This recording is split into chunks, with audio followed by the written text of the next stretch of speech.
and let us all do we can to build a better future. So what lessons do we think the Biden administration, or is it that Joe Biden himself, learned from the 2008 economic collapse? Do we think that somehow Biden is able to, I don't know, lead us out of this economic disaster that we're in?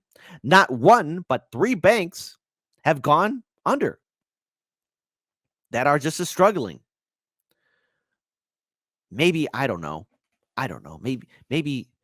Maybe somehow Biden can save us, I guess. And let's have democracy in the chat. Do you think the Biden-Harris administration are going to do the right thing by the American people and make sure what happened in 2008 doesn't happen again? Type 1 if you say, Kit, I have the absolute high confidence that our politicians and the Biden-Harris administration are going to do the right thing. This is America, and we're number one, and our leaders care about us. Type 2 is, I only could take so many economic recessions. The pain is too much. We've been abandoned, Kit. When does the hurting stop? When does the hurting stop? And just a side note, just so all of you know, what happened during the recession of 2008 is that the people who caused it got away with it. Barack Obama, remember him? Said, hey, we got to look forward, not backwards, forward. And the people who caused the collapse got away with it. Commit a crime. And that's it. And it's interesting. And, it's not in relation to this, but there was an interview that I saw on the Joe Rogan podcast. Joe Rogan was interviewing CoffeeZilla, and CoffeeZilla was saying, it's incredible that you have all these people committing these scams and crimes and getting away with it, be it with crypto, NFTs, Wall Street, the banks, and these people are literally robbing from us and committing these scams, committing these crimes where they're, billions of dollars are in play. And very rarely are any of the people who cause these crises, be it a scam or an economic collapse, are really held accountable. I urge everyone to check out that interview on the Joe Rogan show. It was actually very eye-opening. And it's interesting because the thing is, the reason why they're allowed to get away with it is because the politicians are all in on the game too. Anything. I mean, they're all in on it. FTX, for example. Remember Sam Bankman-Fried, that little jagoff? Hey, we played a video where he admitted that he gave not only openly to Democratic politicians, but secretly, behind closed doors, even to Republican lawmakers. The big picture is this. Our politicians are bought to look away. You want to see a movie that really goes into this? Check out The Big Short. And you'll see what happened. Great movie, by the way. So, that's the world we're in. So I got this video here from Case Study QB. Should make all of you depressed and angry. Shout out to Case Study QB. If you're not following him on Twitter, please do so. He does fantastic work. So let's play this video. What lessons did Biden learn from the Great Recession? Remember, of course, he was the vice president under Obama when all this was going on. In fact, his assignment at the time was to manage the stimulus package that Obama passed through Congress. That's another $800 billion that was used for public works projects, tax cuts, and other ways to get the economy going again when it was in the Great Recession. But even that stimulus package was tainted because people confused it with the bailouts. And so I think he saw how, toxic those politics were. He watched from his office in the West Wing as the popular revolt built. And he said he didn't want to do that again. He's objected to the way bankers got off, even as he's defended the policy that they had at the time. Bernie Sanders attacked him during the 2020 primaries. Yeah, Bernie Sanders attacked him, his good friend, and then just withered away like the cuck that he is.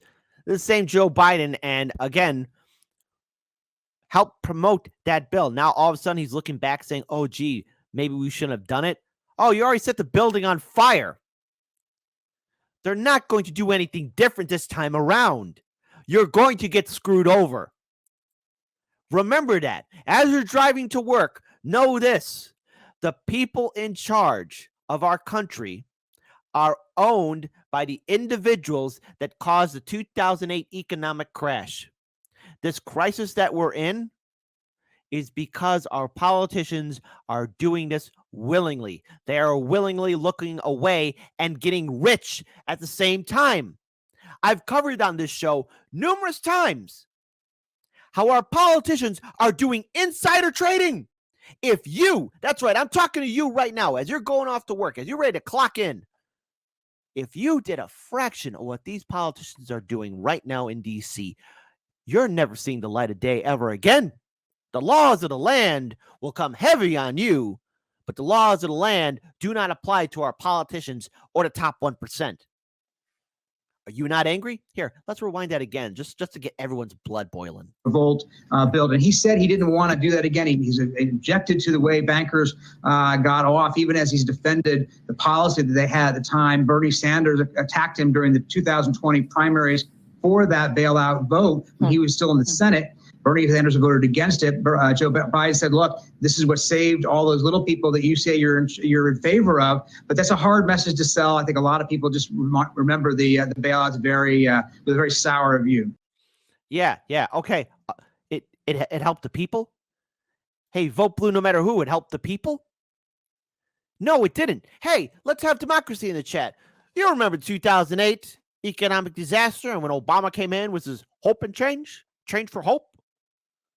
Hey, those bills that Obama and Biden were passing, did you and your family recover just fine? Is everything all hunky-dory for you now? Type 3 of, hey, kid, everything's great for me. I'm living my best life, a lavish lifestyle, lobster dinner, steak dinner, 24/7. I'm just living it up, drinking mimosas and having caviar. A type 4 of, like, no, man, I'm in pain. I'm in constant pain. When does the hurting stop? When does the hurting stop? Type 4 if that's your answer. I'll answer it for you. It's number 4. You know it is. You know it is. So I want to pull up this other video here. I want to talk about our good friend Larry Summers, because this video is in relation towards, well, what happened in regards to the bank failures. So, former Treasury Secretary, you remember him, right? Larry Summers. Do all of you remember him? Larry Summers. Just a quick reminder, just so all of you know who he is. Larry Summers, well, he was a Treasury Secretary from good old 1990 to 2001. There you go. He was also, I think, wait, hold on. He also had another wonderful career too. He had another wonderful career as well. He was, having that wonderful job there, being a Treasury Secretary, living his good life as much as he can when he can. And the thing is, he was recently interviewed on CNN, where Larry Summers agrees with Bernie Sanders that deregulating the banks in 2018 was misguided. Misguided. Larry Summers just said it was misguided. Isn't that special? Isn't that nice? And this is the guy who pushed some of the biggest bank deregulation in U.S. history. The repeal of Glass-Steagall. Said that derivatives didn't need to be regulated. So let's hear what old Larry Summers has to say. Hang on, folks. I promise you to get angry. And I'm trying to be nice. I really am. I'm trying to be nice. I hate being mean. I really do. But, look at that face right there. And that face you just want to smack in the mouth. Senator Bernie Sanders has said that he thinks the failure of SVB was the direct result of the previous administration loosening financial regulations. Is there truth to that? Do you agree with that? I think that the decisions that were made during the previous administration to exempt some mid-sized banks from some categories of regulation, for example, were misguided. And what? Misguided? Here, let's listen to that. Oh, God, I pause him when he's talking, so there you go. Administration loosening financial regulations. Is there truth to that? Do you agree with that? I think that the decisions that were made during the previous administration to exempt some mid-sized banks from some categories of regulation, for example, were misguided, and many said so at the time. I do think that this is a current and ongoing failure of regulation, that these problems, which in retrospect look rather obvious, were not caught in advance. Because if they had been caught in advance, there are various adjustments that could have been made that might have avoided them. So yes, the changes in rules are a problem, but frankly, the ongoing process of regulation, I think, is going to need to be reviewed quite closely. Yes.